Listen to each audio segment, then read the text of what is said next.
Hey, what's up, everyone? This is Jeremy, founder of QuickMail.io. Hey, and this is Jack from emailsthatsell.com. Today, rapid fire.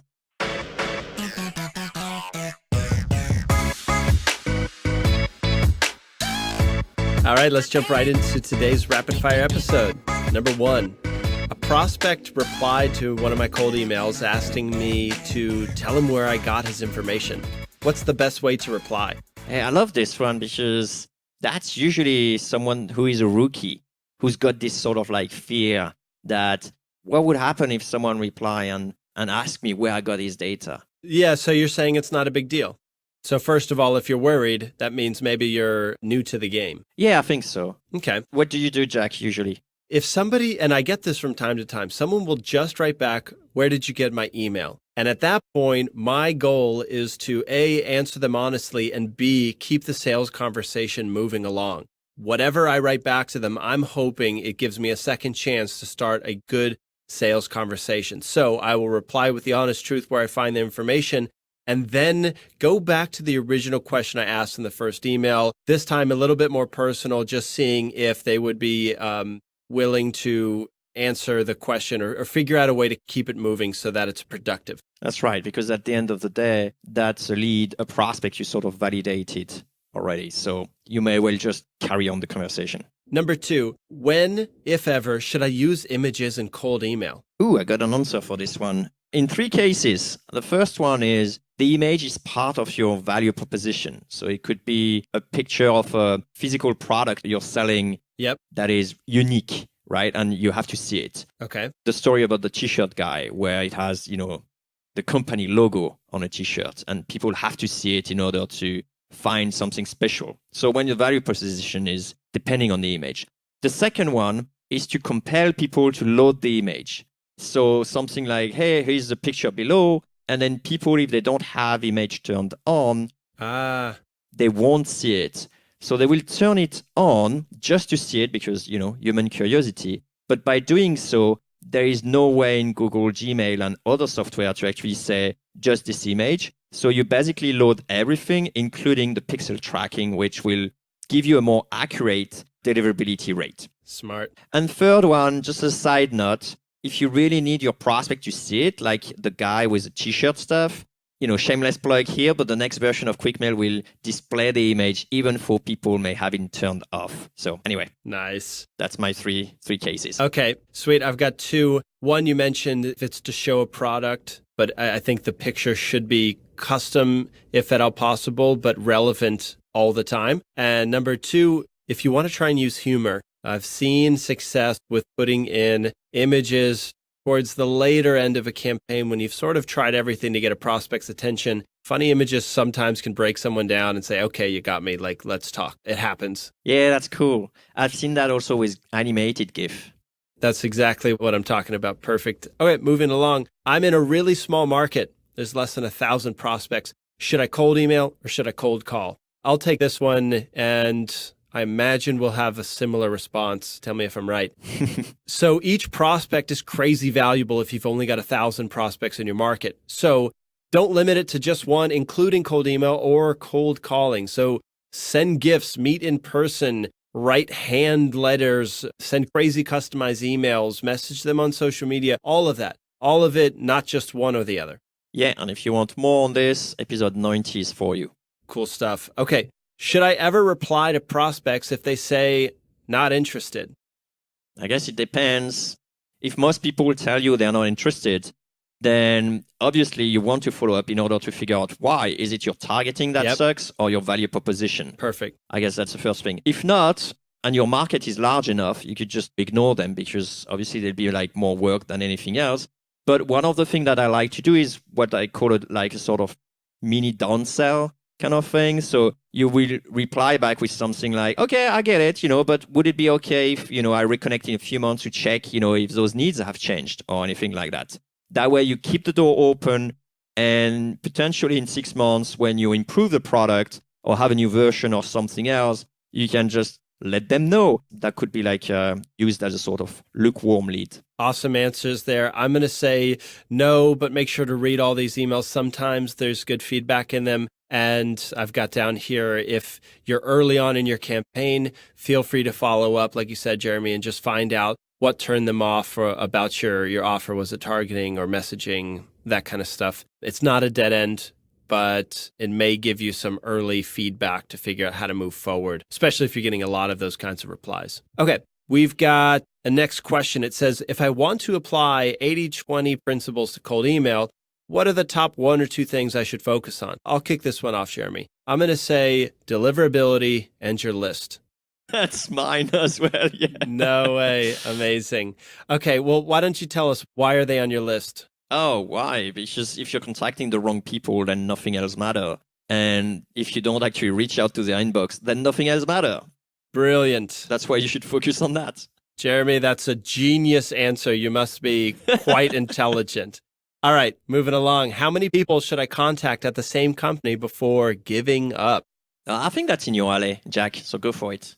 You should contact everyone that is honestly and plainly relevant to your offer/question/email. So don't get creative. Don't say, well, this is about growth, so the CEO and marketing and sales and HR needs to know about it because they all have some role in that. No. Slow it down. Get very specific. But if somebody would end up saying, wait a minute, why wasn't I in on this conversation? This is my responsibility. That's the kind of person I'm talking about. But you should contact everyone that's relevant. Cool? Sounds great. Let's move on. Jeremy, what's the worst common advice you see or hear about cold email today?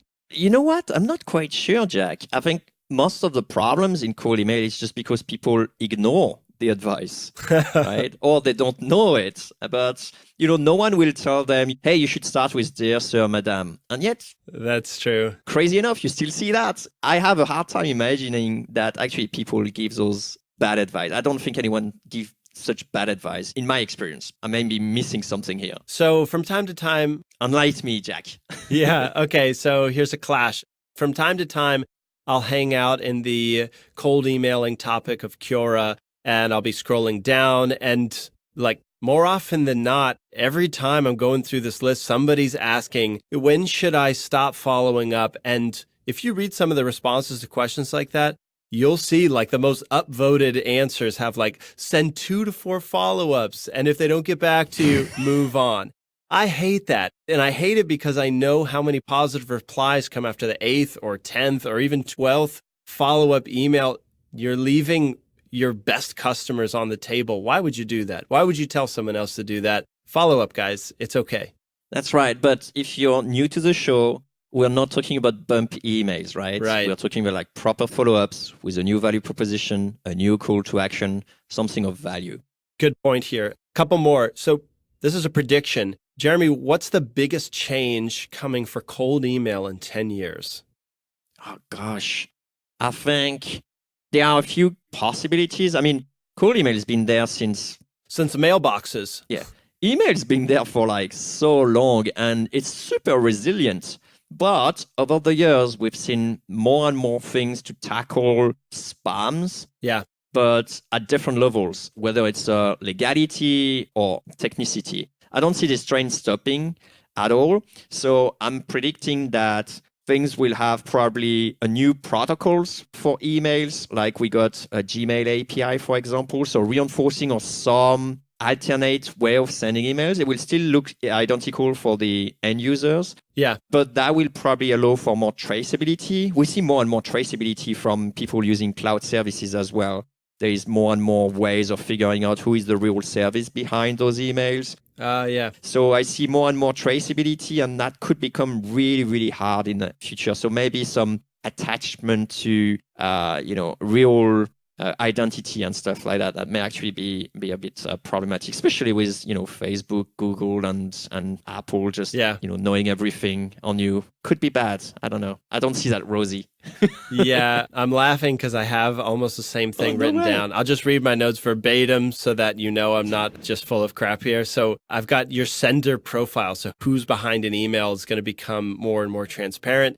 Maybe there's a rating or a trust score that's going to be visible for each address, like a bio that's shared online, or a verified email. This person is attached to this email, making it easier for good emails to come through and for spammers to be denied. That reminds me that I'm seeing more and more things coming from Bbox. I think that's something like that, where you have to click a link to validate your human and stuff like that. Oh, gosh, yeah. Even on mailing lists.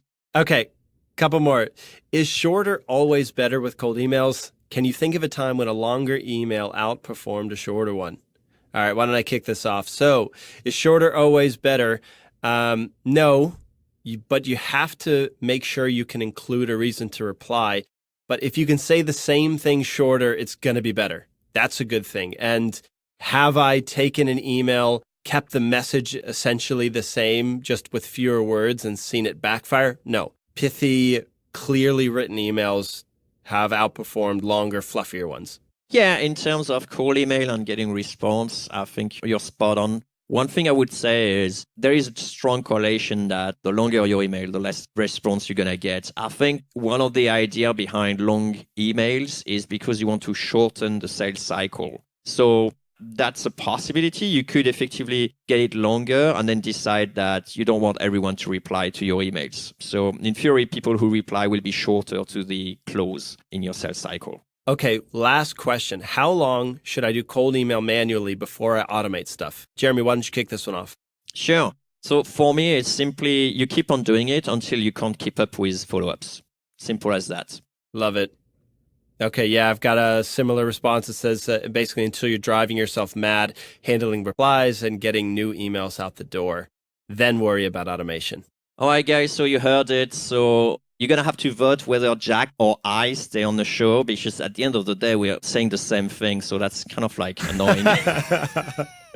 Our brains are melding. Okay, enjoy. I shouldn't say that because obviously your voice is nicer to hear than mine. So I may get ejected. So don't vote, guys. Don't vote. Yeah. It's cool. Hey, even better than voting, leave us a review on iTunes. Throw us some stars and some comments. Right. We love to read them. Great cast, Jeremy. Thanks, Jack. Awesome. Hey, cold emailer. Yeah, you. If you got some value from this episode, give us a high five by sharing a 2-sentence review on iTunes. Or Stitcher or TuneIn. That works too. It's a quick way to help other growth-minded folks like us find this podcast So they can send awesome emails. and make everyone's inbox a better place. Thanks.